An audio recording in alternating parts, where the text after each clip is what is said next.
गरमी खूप असल्यामुळं आणि उन्हाळ्याच्या सुट्ट्या पण असल्यामुळे म्हटलं भाऊ आणि बहिणीच्या मुलांना काहीतरी नवीन शिकूया, जेणेकरून ही उन्हाळ्याची सुट्टी त्यांच्यासाठी यादगार बनेल. म्हणूनच म्हटलं चला यांना पोहायला शिकूया. मी व सर्व मुलं गेलो आमच्या गावच्या एकदम जुन्या विहिरीमध्ये. विहिरीचं पाणी एकदम स्वच्छ होतं. सर्व मुलं खूप खुश होती आणि मग काय मुलांनी पाण्यामध्ये घेतल्या की उड्या मारून मजा करू लागली. मी पण भरपूर दिवसातून विहिरीच्या पाण्यामध्ये पोहण्याचा आनंद घेतला. मित्रांनो, पोहायला शिकणं खूप सोपं आहे.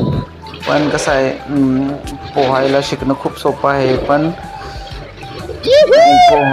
पोहायला शिकण्याच्या अगोदर पाण्याची जी भीती असते मुलांना, ती भीती घालवणं खूप गरजेचं आहे. एकदा का भीती गेली तर मुलं 100% पोहायला आरामात शिकतील.